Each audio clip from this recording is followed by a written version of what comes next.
Hai, pernah tak anda semua terlibat dalam membantu rakan anda menyelesaikan masalah mereka? Mesti ramai yang pernah membantu kan? Jadi, di sini saya nak berkongsi sedikit berkenaan cerita saya dalam menolong rakan saya dalam menyelesaikan permasalahan mereka. Baiklah, yang pertama, ketika majlis perkahwinan rakan saya ada menolong beliau dalam memastikan tempat persiapan untuk dia melangsungkan akad nikah. Tempat makan tetamu pun bersih dan makanan semua ada. Kemudian saya dan kawan-kawan juga ada bantu dalam mengagihkan door gift. Door gift ni kami beri kepada tetamu belah lelaki yang datang. Jadi hal ni dapat membantu dia lah sedikit sebanyak. Dan saya rasa amat bertuah kerana membantunya. Sebab dia ni kurang kawan. Jadi dia kawan pun dengan saya dan 3 orang lagi rakan. Jadi apa yang kami dapat bantu, kami bantu. Sebab ahli keluarga pun sikit je ahli keluarga dia. Jadi saya berharap pertolongan yang saya kasih dapatlah membantu dia dalam menyelesaikan urusan perkahwinan di hari itu. Dan alhamdulillah perkahwinan beliau berjalan lancar dan baik sekali.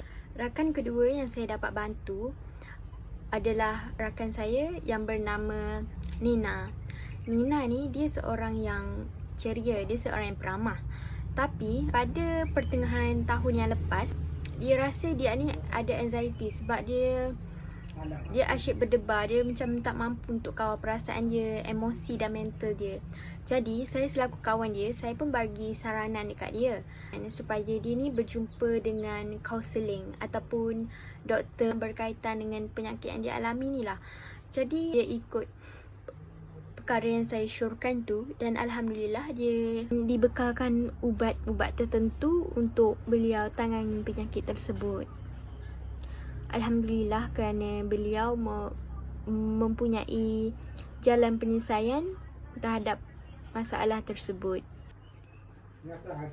Belia seterusnya yang saya dapat bantu adalah rakan saya sendiri berusia 22 tahun. Beliau lahir dalam kalangan keluarga yang sederhana dan pada tahun lepas pertengahan begitu ibunya menghadapi penyakit yang sukar untuk beliau terimalah. Jadi sedikit sebanyak dia perlu membantu menguruskan ibunya, memastikan ibunya mendapat ubat dan banyak lagi perkara yang melibatkan rawatan ibunya. Dia perlu merawat dan dia perlu handle seorang. Dia seorang anak tunggal dan dialah harapan ibunya. Jadi saya rasa saya perlu memberi sedikit apa yang saya ada. Saya juga hanya membantu kerana saya rasa saya perlu berikan sesuatu agar dapat menyelesaikan masalah dia. Seterusnya, kisah ini tak panjang dan juga tak pendek. Kisah seorang wanita dan belia yang tengah mencuba untuk bangkit kembali setelah dia putus perhubungan dalam hubungan pertunangan. Saya rasa saya pernah berada dekat tempat dia dan saya tahu rasa untuk bangkit kembali selepas kita kehilangan seseorang yang disayangi itu adalah rasa yang paling mencabar. Rasa tu rasa yang paling kita dalam dan kita rasa sukar untuk bangkit. Justru bila bercakap berkenaan move on ataupun bangkit, kita akan rasa kenapa dia ni susah sangat nak bangkit daripada kehilangan orang yang tersayang. Tapi percayalah, yang kehilangan tu rasa yang Tuhan berikan pada semua. Dan rasa tu memang sama, rasa kehilangan tu sama. Tapi untuk bangkit daripada kehilangan tu bukan mudah. Jadi saya sentiasa berikan dia motivasi, semangat. Dan saya pernah bagi motivasi dekat dia, tak apa untuk bersedih sekarang, tak apa untuk bersedih hari ini. Yang penting sentiasa ada proses, sentiasa ada langkah untuk meninggalkan kesedihan tu, untuk lebih bangkit dan lebih rasa mampu mengatasi perasaan tu walaupun sikit demi sikit. Jadi untuk membantu dia bangkit, saya ada menghadiahkan buku yang bertajuk Move On, ditulis oleh Puan Kamalia Kamal. Buku ni mendapat review yang tinggi, review di mana orang yang jatuh boleh bangkit kembali. Dan saya dapat ilham bila saya buka Instagram dan saya dapati buku itu ada dijual, dan daripada rakan saya juga yang syorkan buku tu. Jadi saya pun mengambil langkah ni, saya menghadiahkan buku tu kepada rakan saya yang dalam proses bangkit tu. Jadi saya harap dengan buku yang saya berikan tu dapat dia gunakan sepenuhnya mengatasi masalah yang dia hadapi, mengatasi perasaan susah dan susah kehilangan orang yang tersayang. Sebelum tu saya lupa nak beritahu yang kehilangan orang yang tersayang dia disebabkan orang tu bertemu dengan wanita yang lain. Jadi pertunangan mereka putus di tengah jalan. Baru saja mereka nak membina malikai bahagia, namun apakan daya jodoh tidak sampai. Jadi diharap apa yang saya dapat berikan tu dia dapat gunakan dengan terbaik. Beliau yang seterusnya pula adalah dua orang rakan saya. Beliau merupakan usahawan muda. Beliau sangat aktif dalam menjual barang-barangan yang diniaga. Jadi satu hari dia ada WhatsApp saya untuk bertanya bagaimana untuk menjual barangan di Shopee. Dan alhamdulillah saya ada sedikit ilmu yang saya kongsi pada mereka agar mereka dapat berniaga di Shopee lah. Jadi saya berkongsi link Telegram di Shopee, di mana saya sebenarnya banyak memperoleh ilmu daripada satu kumpulan di Telegram. Saya banyak belajar mengenai bagaimana cara belajar berniaga dekat Shopee dalam kelas tersebut. Jadi saya pun bagi link dekat mereka dan alhamdulillah mereka sedaya upaya belajar dari situ, dan apa yang mereka tak faham mereka akan tanya saya sendiri. Jadi apa yang saya tahu saya pun kongsi dekat mereka. Jadi alhamdulillah sekadar hari ini saya tanya perkembangan mereka, mereka pun cakap sebenarnya baik.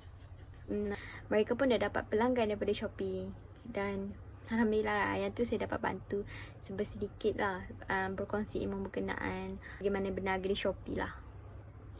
Kisah belia seterusnya adalah seorang belia yang berhati kental menghadapi kehilangan ibu dan ayahnya dalam masa setahun. Bayangkan, dimulai dengan pemergian ayahnya yang dicintai tanpa sempat untuk melihat. Kali terakhir hanya berkomunikasi dari kejauhan kerana rakan saya belajar di Shah Alam. Jadi dia ni tidak mempunyai masa untuk pulang kerana perlu menyiapkan banyak perkara kerana dia dah di semester akhir. Jadi hanya mampu mendengar khabar daripada jauh, daripada telefon, dikejutkan dengan ketiadaan bapanya. 3 bulan kemudian dikejutkan pula dengan kematian ibunya dalam kanser payudara. Perasaan yang luluh buat seorang anak apabila dapat tahu dia kehilangan 2 orang yang tersayang serentak dalam masa setahun. Hebatnya dugaan buat beliau. Jadi apa yang saya dapat bantu, apa yang saya dapat berikan selaku rakan adalah memberi dorongan, motivasi. Sedikit dia dapat memperoleh ketenangan kerana ramai yang beri sokongan kepada dia.